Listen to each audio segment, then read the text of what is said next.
Hello. तो आज हम लोग पढ़ेंगे जो कल पढ़ाए थे ऊष्मा और ताप। उसी में आगे है विभिन्न प्रकार के तापमापी। क्या है? विभिन्न प्रकार के तापमापी। क्या है? विभिन्न प्रकार के तापमापी। तब विभिन्न प्रकार तापमापी में बहुत प्रकार के तापमापी होते हैं। जैसे क्या होता है? द्रव तापमापी, जिसमें द्रव में एक में पारा होता है और एक में एल्कोहल होता है। उसके बाद आता है प्लेटिनम प्रतिरोध तापमापी। उसके बाद आता है ताप युग्म तापमापी। उसके बाद पूर्ण विकिरण तापमापी। इस सभी तापमापी देखिए, सबसे पहले ताप मापने की जो कला है, जो प्रक्रिया है, किसने खोजा था? ताप मापने की प्रक्रिया देखिए कौन का? तापमापी का निर्माण कौन किया था? गैलीलियो साहब ने किए थे। कौन किए थे? गैलीलियो ने किया। ताप मापने की प्रक्रिया किसने किया? गैलीलियो ने किया। अब आते हैं द्रव तापमापी। द्रव तापमापी कहता है क्या है कि जो पारा जिसमें भरा होता है, जिसमें पारा होता है, जैसे देखते हैं बुखार उखार फीवर हम लोग नापते हैं तो उसमें क्या होता है? उसमें यही पारा होता है। ठीक है। पारा इसलिए उसमें मिलाया जाता है कि क्या होता है, जब टेम्परेचर यानी गर्मी देता है, गर्म होता है, तो गर्म होने के बाद क्या होता है? वो फैलता है। क्या होता है? पारा जो है फैलता है। इसीलिए बुखार जो फीवर नापने वाला थर्मामीटर होता है, जिसे हम लोग थर्मामीटर कहते हैं, उसे क्या होता है? पारा भरा होता है। उसका रेंज देखिए, परास जो है कितना होता है? 35 डिग्री सेल्सियस से लेकर 42 डिग्री सेल्सियस होता है। और फ़ारेनहाइट में 94 डिग्री फ़ारेनहाइट से लेकर 108 डिग्री फ़ारेनहाइट होता है। इसे हम लोग क्या कहते हैं? डॉक्टरी। इसे क्या कहते हैं? डॉक्टरी तापमापी भी कहते हैं। क्या कहते हैं? इसे डॉक्टरी तापमापी कहते हैं। और इसका आविष्कार किसने किया था? इसका आविष्कार फ़ारेनहाइट ने किया था। कौन किया था? फ़ारेनहाइट ने किया था। और इसमें 37 डिग्री सेल्सियस क्या होता है? इसमें 37 डिग्री सेल्सियस या 98.6 फ़ारेनहाइट पर क्या होता है? लाल निशान पर लगा होता है। क्या होता है? लाल निशान लगा होता है। लगा होता है जो क्या होता है? जो मानव शरीर का ताप बताता है। मानव शरीर का ताप बताता है। मानव शरीर का क्या बताता है? ताप बताता है। जैसे हम लोग के मानव शरीर का ताप कितना होता है? 37 डिग्री सेल्सियस। क्या होता है? 37 डिग्री सेल्सियस या 98 डिग्री क्या होता है? 98 डिग्री फ़ारेनहाइट पर क्या होता है? जैसे मान लीजिए हम थर्मामीटर ये है, इसमें एक टेम्परेचर है 37 डिग्री है और 42 डिग्री है। ऐसे मान लीजिए हम लोग जैसे इससे लगाते हैं, यहाँ से 32 से क्या होता है? 35 से 42, यानी 35 से 42 तक है ये इसका रेंज। हो गया ना? तो अगर इस बीच में हम लोग कहाँ 37 डिग्री पर इसमें क्या लगा दिए हैं? लाल निशान लगा हुआ रहता है। थर्मामीटर देखा है ना? थर्मामीटर तो उसमें लाल निशान लगा होता है। और उस पर क्या होता है? जब उससे अगर ऊपर पारा चढ़ेगा तो हम लोग को क्या पता चलता है? कि हम लोग का फीवर बढ़ गया है। और यहीं क्या होता है? इसका रेंज कहाँ? अंतिम रेंज क्या होता है? 42 डिग्री सेल्सियस। और फ़ारेनहाइट में कितना होता है? 108 फ़ारेनहाइट होता है। लेकिन कभी भी किसी भी मनुष्य का आज तक उतना टेम्परेचर नहीं होता है 42 डिग्री सेल्सियस। अगर उतना हो गया तो उसका क्या होगा? तुरंत ही डेथ हो जाएगा। इसीलिए उस पर लाल स्याही लगा। देखिए पारा क्या होता है? जब हम लोग गर्म करते हैं तो पारा का रेंज क्या होता है? उसमें प्रसार क्या होता है? बढ़ता है।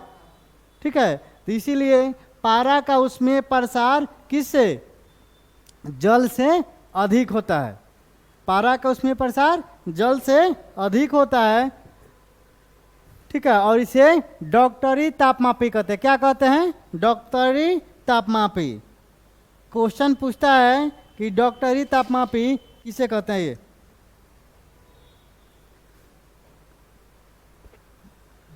चलिए, पैर में क्या हो गया है? कहाँ?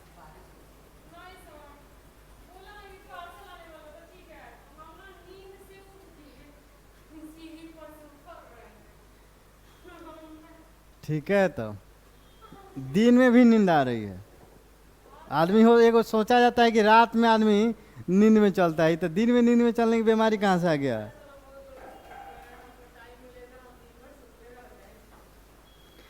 देखिए, सोना सबको अच्छा लगता है। कहा गया है कि जो सोता है वह खोता है।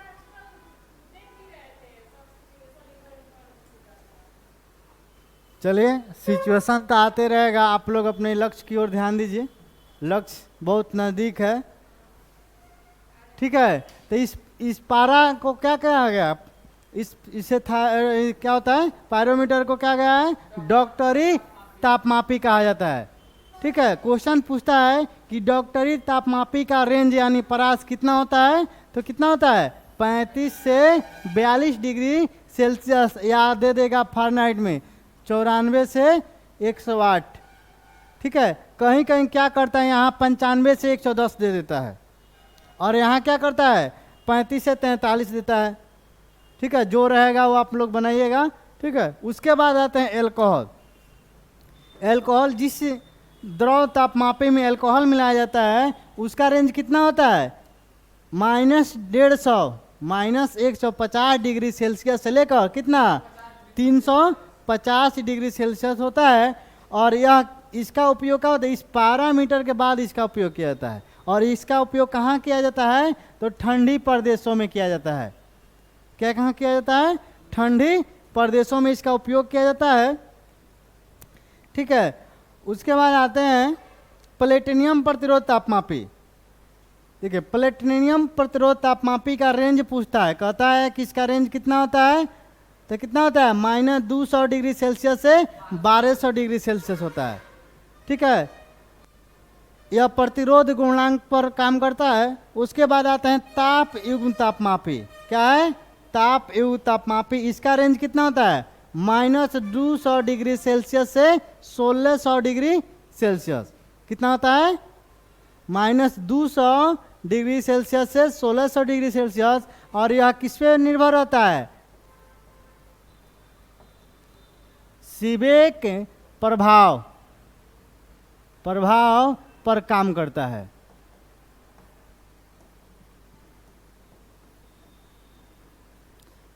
यह क्या करता है? ताप एवं तापमापी जिसका रेंज -200 डिग्री सेल्सियस से 1600 डिग्री सेल्सियस होता है, वह किस पे काम पर निर्भर करता है?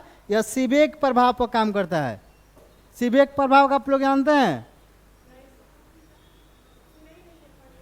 सीबेक प्रभाव आप लोग अभी तक सुने ही नहीं हैं। आईएससी कहाँ से कर लिए हैं? आप लोग 10+2 करके आए हैं ना, मैट्रिक करके आए हैं, 10+2 करके आए हैं। तो हम लोग तो उससे अब शुरू से सुनते आ रहे हैं सीबेक प्रभाव क्या है। सीबेक प्रभाव क्या होता है? एक प्रकार की है जिसमें दो ज्वाइंट होता है, वायर होता है, यानी तार को दो प्रकार से जोड़ते हैं, और उस तार को एक क्या करता है? हॉट और एक कूल। और उसमें कॉपर और आयरन क्या होता है? कॉपर और आयरन, यानी तांबा और लोहा का वायर लेते हैं। और जब उसमें क्या करते हैं? जब उस ज्वाइंट को जोड़ते हैं, जब उसमें क्या होता है? जब विद्युत धारा उत्पन्न हो जाती है तो क्या होता है? जब गर्म से ठंडा की ओर प्रवाहित करने लगती है, उसी को हम लोग क्या कहते हैं? सीबेक प्रभाव कहते हैं। इसके बाद सीबेक प्रभाव ही पढ़ाएंगे। आगे देखिए, पूर्व विकिरण तापमापी क्या है? पूर्व विकिरण तापमापी का मान जो होता है यह 800 डिग्री सेल्सियस ताप से अधिक होता है, उसी को मापते कौन? पूर्ण विकिरण तापमापी। यानी कहा गया है कि उच्च तापमाप मापने के लिए किसका प्रयोग करते हैं? तो इसी का प्रयोग करते हैं। पूर्व विकिरण तापमापी का प्रयोग उच्च ताप मापने के लिए करता है। और यह स्टीफन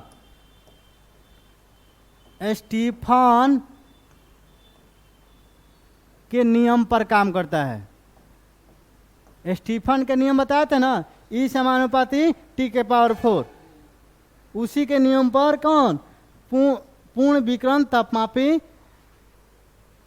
कार्य करता है। उसके बाद आते हैं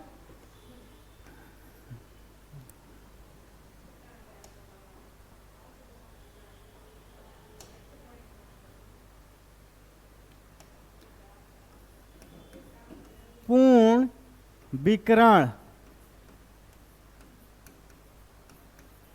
तापमापी। पूर्ण विकिरण तापमापी से क्या मापते हैं? उच्च ताप।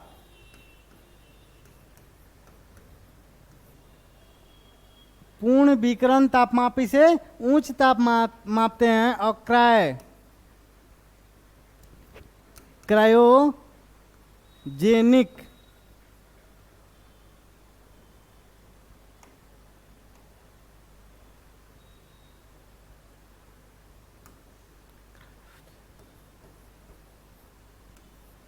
क्रायोजेनिक से क्या मापते हैं? निम्न ताप। तो क्वेश्चन कभी कभी पूछ देगा कि पूर्ण विकिरण तापमापी से क्या मापते हैं? तो उच्च ताप मापते हैं। और क्रायोजेनिक ताप से क्या मापते हैं? निम्न ताप मापते हैं।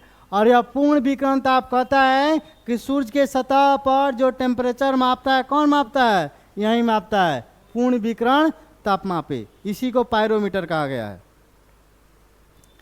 ठीक है, उसके बाद सीबेक प्रभाव देखते हैं।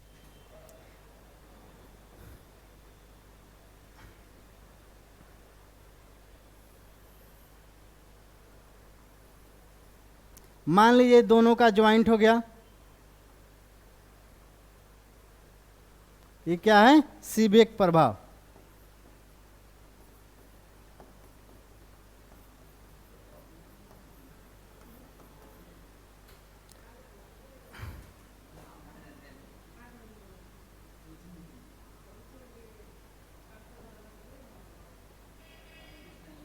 इसको कुल और इसको हॉट।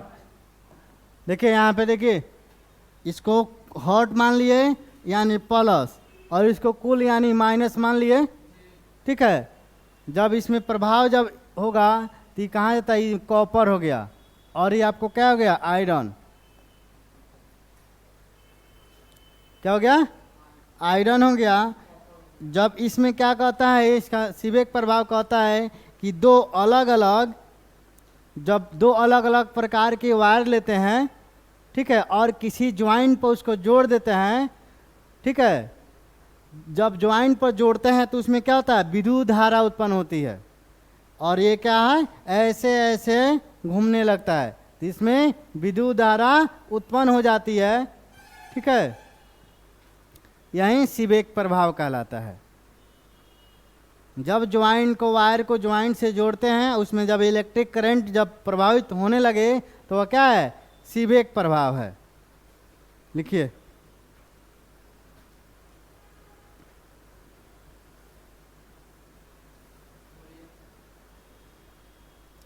सीबेक प्रभाव लिखिए।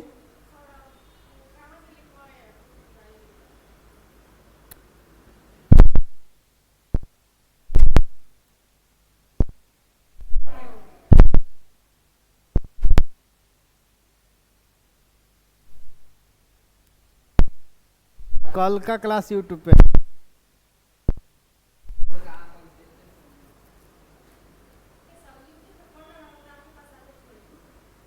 लिखिए। हम लिखवा नहीं रहे हैं, यूट्यूब पर थोड़े पढ़ा रहे हैं।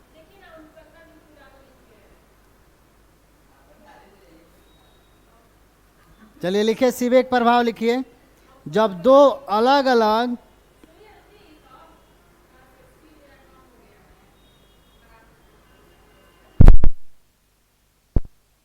जाएगा, जब कंटिन्यू क्लास आइएगा तो बढ़ जाएगा। कौन लिखिएगा? वो सब लिखना है। यहाँ से लिखिए, तो अब लिखना है तो यहाँ से लिखिए। ये सब लिखना है। सीबेक प्रभाव लिख दिए, उसके बाद ही लिखिएगा। ठीक है, सीबेक प्रभाव लिखिए। जब दो अलग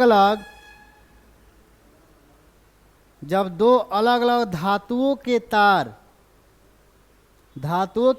तारों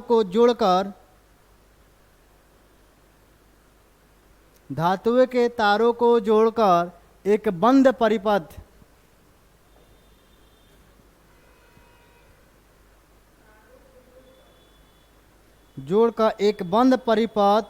बनाते हैं। देखिए, एक बंद परिपथ बना है जोड़कर। जोड़कर एक बंद परिपथ बनाते हैं, एक बंद परिपथ बनाते हैं, तब इस परिपथ की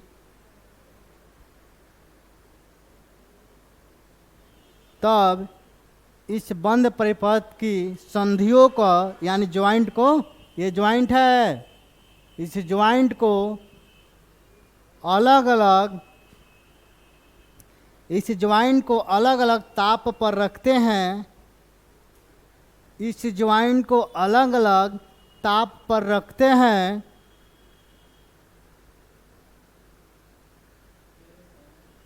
अलग ताप पर रखते हैं, तो परिपथ में एक धारा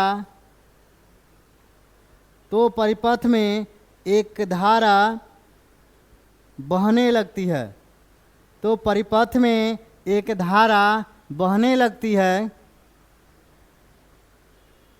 जिसे विद्युत धारा कहते हैं, जिसे विद्युत धारा कहते हैं, जिसे विद्युत धारा कहते हैं।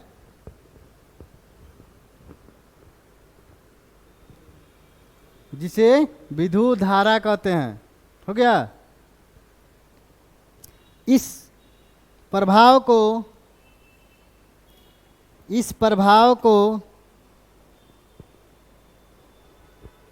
सीबेक प्रभाव कहते हैं। इस प्रभाव को सीबेक प्रभाव कहते हैं। इस प्रभाव को सीबेक प्रभाव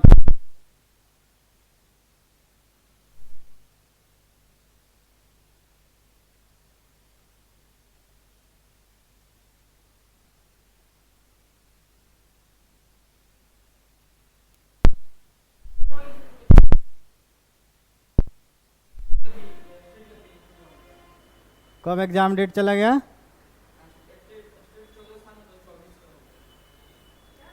क्या बोले हैं? क्या स्टेट का डेट हम नहीं देखे हैं।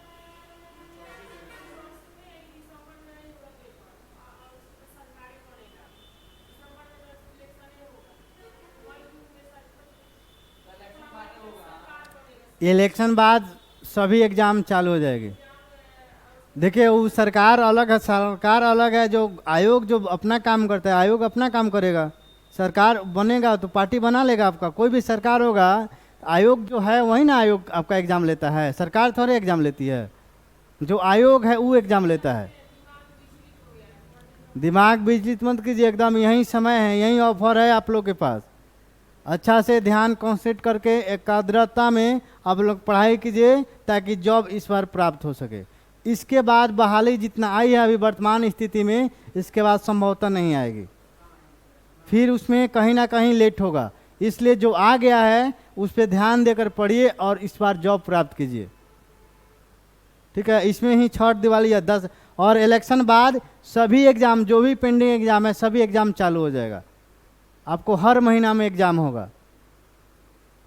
ठीक है, तो इसलिए आप लोग एक निर्धारित जो बनाए हैं उस पर अपना तैयारी कीजिए।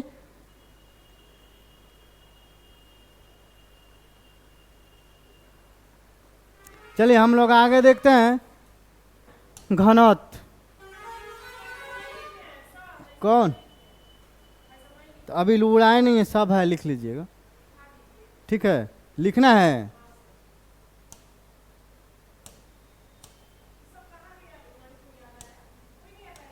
आता है लोग, किसी के अब्बू जान का डेट हो गया है।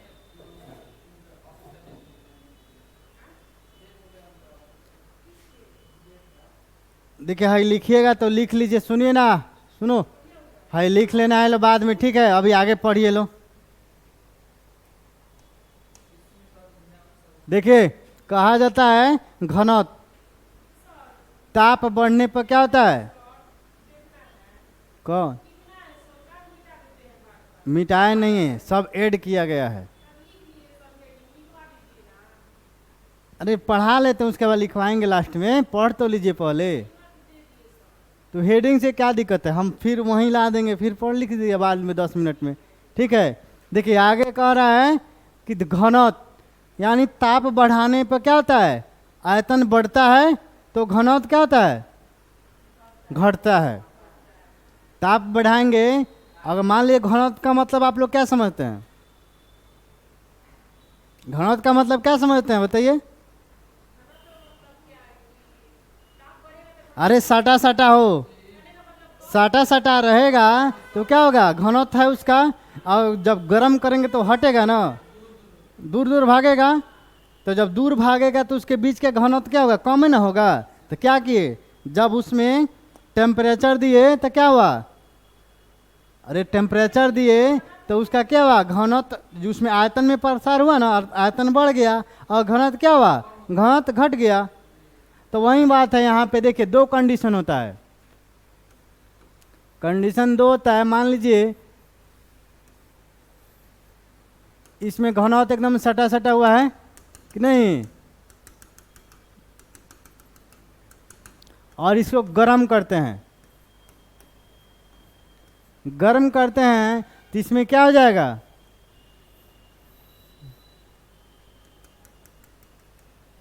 दूर हो जाएगा, दूर हो जाएगा ना, तो इससे क्या होगा, इसमें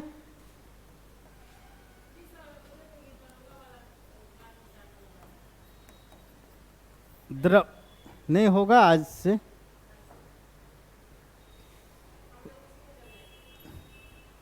ठीक है। द्रव्यमान क्या होगा, द्रव्यमान अपरिवर्तित रहता है,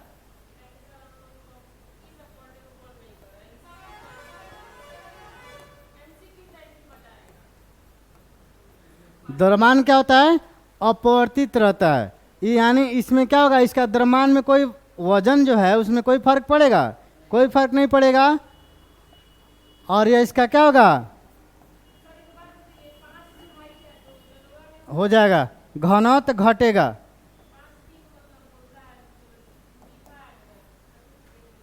घनत्व क्या होता है इसका, घटेगा ना। जब इसमें हम बढ़ा रहे हैं, ये क्या है, घनत्व है, इसे घनत्व ना है, इसको गर्म किए तो क्या हुआ, इसका घनत्व में दूरी आ गया, तो इसका द्रव्यमान जो है, इसमें मान लीजिए 10 kg वाटर है, 10 kg है ना, इसको बड़ा सा केतली में गर्म किया तो बड़ा सा केतली में आएगा ना, तो हट गया, तो क्या होगा, यहाँ पे द्रव्यमान इसका में कोई चेंजिंग नहीं होगा, और यहाँ घनत्व क्या होगा, घनत्व घटेगा। दूसरा कंडीशन है क्या, यहाँ पे घनत्व बढ़ा है ना, यहाँ पे घनत्व ज़्यादा है, गर्म के तो इसके बीच के गैपिंग का दूरी क्या हुआ, अलग दूरी पर बढ़ गया ना, देख नहीं रहे, दूर दूर हो गया है। उसी प्रकार दूसरा कंडीशन कहता है कि घनत्व है, और इसमें भी वही प्रक्रिया है ना, और इसको क्या किए, चाकू से काट दिए,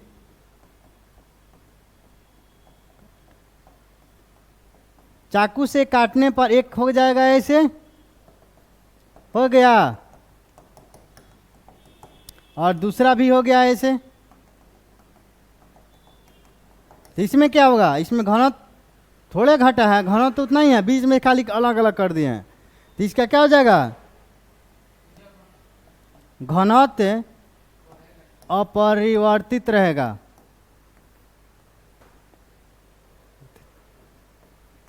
अपरिवर्तित रहेगा, और द्रव्यमान क्या हो जाएगा, द्रव्यमान घट जाएगा। द्रव्यमान जब आधा आधा हो गया तो द्रव्यमान घटा ना,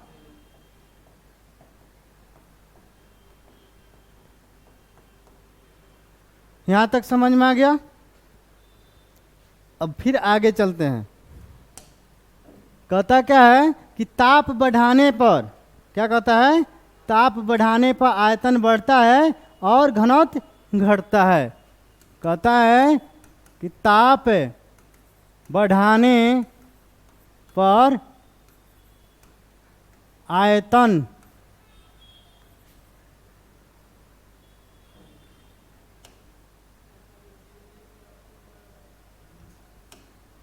आयतन बढ़ता है और घनत्व घटता है। यहाँ पर देखिए ये पॉइंट कह रहा है कि ताप बढ़ाने पर क्या होता है, आयतन बढ़ता है और घनत्व, आप लोग को याद है घनत्व बराबर क्या होता है? हाँ, घनत्व बराबर क्या होता है बताइए, पढ़ाए हैं ना आप लोग को? क्या होता है? किसी को याद नहीं है, पढ़ते हैं तो नहीं। द्रव्यमान बटा आयतन। घनत्व क्या कहता है? द्रव्यमान बटा, ठीक है। देखिए तो क्या कह रहा है, यह आयतन बढ़ेगा, आयतन बढ़ेगा तो क्या होगा, घनत्व घटेगा, घटेगा ना। अरे कहने का मतलब है कि अगर यहाँ पे द्रव्यमान 10 kg है और आयतन बढ़ के हो गया 20 kg, तो घनत्व घट नहीं गया, घटेगा ना। कितना हो जाएगा, 0.5 हो जाएगा। और वहीं घनत्व, जब आयतन क्या होगा, घटेगा, तो घनत्व क्या होगा, घनत्व बढ़ेगा। तो क्या, जैसे मान के चलिए कि 10 kg है और आयतन घट के 5 kg हो गया, तो काटेंगे तो 2 नहीं हो जाएगा, तो क्या हुआ, घनत्व बढ़ा ना। तो वहीं कहता है कि जब आयतन बढ़ेगा तो घनत्व घटेगा और आयतन घटेगा तो घनत्व बढ़ेगा। ताप बढ़ाने पर आयतन बढ़ता है और घनत्व घटता है।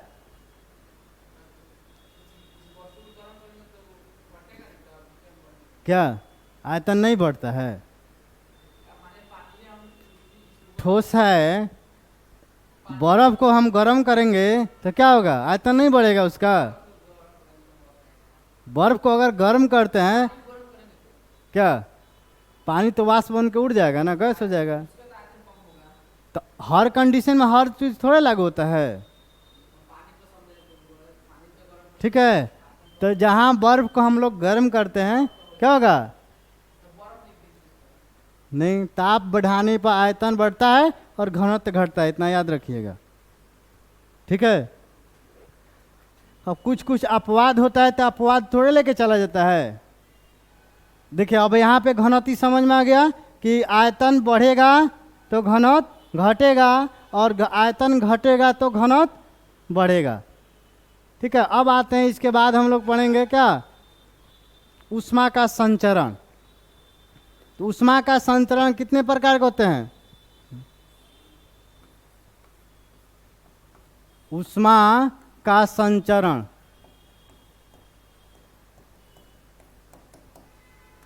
3 प्रकार के होता है। कौन कौन? चालन, संवहन, विकिरण। क्या होता है? चालन, संवहन और तीसरा होता है विकिरण।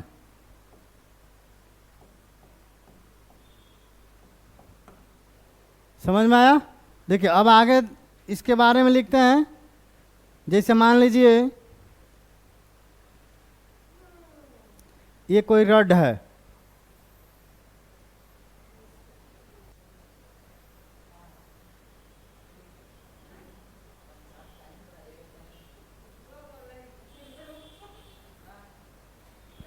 क्या है, ये रड है। यहाँ पे देखिए, जैसे मान लीजिए हमको कुछ पुगाना है तो हम डायरेक्ट ले जाकर, क्या चीज नाम है आपका? पलवी। हम यहाँ से अगर ये देना है तो डायरेक्ट हम यहाँ से पलवी को दे देते हैं, तो क्या हुआ, ये अणुओं, मैंने ये अणुओं का क्या हुआ, अणुओं के द्वारा ना गया, और हम आपको दिए और आप उनको दिए तो क्या हो जाएगा, ये बिना अणुओं के सहारा गया, एक दूसरे से रिलेटेड है, पहुंचता गया। लेकिन हम जब ले जाके दिए तो क्या अणु न पुगाया। तो वहीं यहाँ पे जब हम यहाँ पे आग लगाते हैं, नहीं, आग आग आग। जब इसको आग लगाइएगा तो क्या होगा, यहाँ से इसमें यहाँ जाएगा, ये लगातार बढ़ जाएगा ना, बढ़ जाएगा। तो चालन क्या कहता है,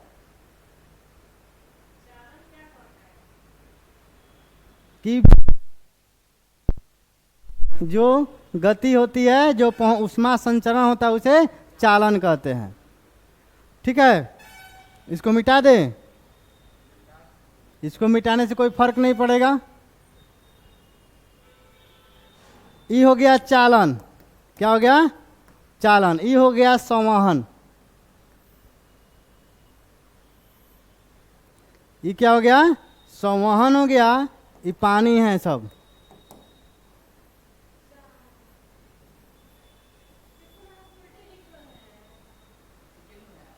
क्या पेज में उल्टे लिख दिए, ठीक है।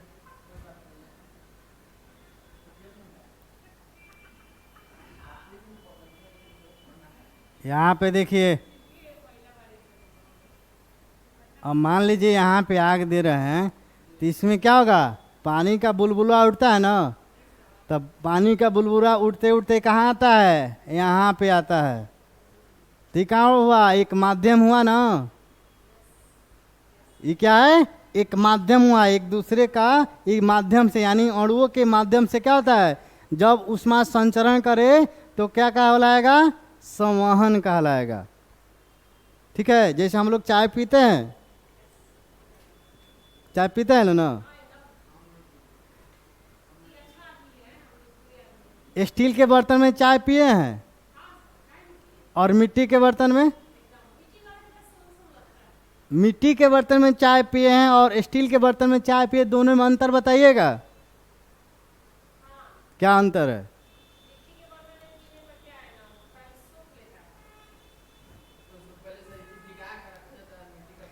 मिट्टी के बर्तन में अगर चाय हो तो क्या होता है, जल्दी ठंडा हो जाता है, जल्दी ठंडा हो जाता है।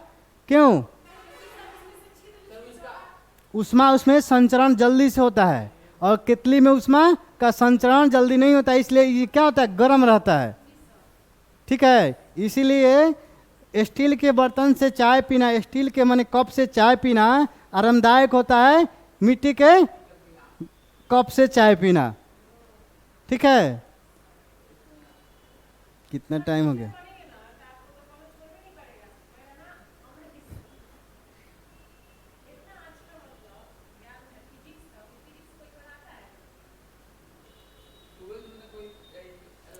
देखिए चालन के बारे में समझते हैं हम लोग। चालन में हम लोग समझते हैं, जैसे लोहा के कुर्सी होता है और लकड़ी का कुर्सी होता है ना, आप लोग दोनों पे बैठे होंगे। अच्छा, गर्मी के दिनों में आप लोग लोहा के कुर्सी पे बैठते हैं तो क्या पड़ता है, गरम लगता है ना। और वहीं ठंडा के दिनों में, ठंडा के दिन में क्या हो जाता है, पाला लगता है ना। इससे क्या पता चलता है, वह ऊष्मा का चालक है। क्या है, ऊष्मा का, ठीक है, छोड़िए वो क्या किरा रहा, पढ़ाई पर ध्यान दीजिए। ठीक है, तो लोहे की कुर्सी और लकड़ी की कुर्सी से तुलना की जाए दोनों में, तो क्या होगा, लोहा की कुर्सी जो है गर्मी के दिनों में गर्म हो जाती है और ठंडी के दिनों में ठंडा हो जाती है। क्यों ठंडा हो जाती है, क्योंकि वह ऊष्मा का चालक है। ठीक है, और इस चालन किसके, इस चालन के माध्यम से उसमें ऊष्मा प्रवाहित होता रहता है, इसीलिए वह गर्मी के दिनों में गर्म और ठंडी के दिनों में ठंडा हो जाती है। वहीं आते हैं लकड़ी के कुर्सी में, तो लकड़ी के कुर्सी में बैठे हैं आप लोग ना गर्मी के दिनों में, तो क्या होता है, पल्ला लगता है, और गर्मी ठंडी के दिनों में है, दोनों समय में पहले लगता है नहीं, ठंडी के दिनों में क्या होता है, गरम लगता है। लोहा के अपेक्षा लकड़ी के कुर्सी पे बैठना क्या होता है, गर्मी महसूस होती है, लेकिन वहीं गर्मी के दिनों में लोहे की अपेक्षा लकड़ी के कुर्सी पे बैठना क्या होता है, ठंडा महसूस होता है। इसका मतलब है कि क्या है, लोहा ऊष्मा का चालक है और लकड़ी क्या है, ऊष्मा का कुचालक है। ठीक है, देखिए कह रहा है यह ऊष्मा संचरण जो होता है वह विधि है, माने चालन ऊष्मा संचरण की वह विधि है जहाँ ऊष्मा का संचरण एक स्थल से दूसरे स्तर तक बिना अणुओं के सहारा होता है। देख रहे हैं इसमें अणुओं का सहारा नहीं न हो रहा है, इधर क्रम बैठ गया, क्रम से पहुंच जा रहा है, लेकिन यहाँ पे संवहन है। संवहन जो है इसमें क्या हो रहा है, इसमें अणुओं का संयोग से जा बुलबुला क्या है, यहाँ से उठ रहा है तो धीरे धीरे उठते उठते उठते उठते कहाँ जा रहा है, ऊपर जा रहा है ना। तो ये क्या है, अणुओं के सहारे संवहन होता है। यानी इसका मतलब हुआ कि यह ऊष्मा का वह संचरण विधि है जिसमें एक माध्यम होता है और उस माध्यम से ऊष्मा का संचरण ही क्या कहलाता है, संवहन कहलाता है। ठीक है, तो आज के लिए इतना ही काफी है।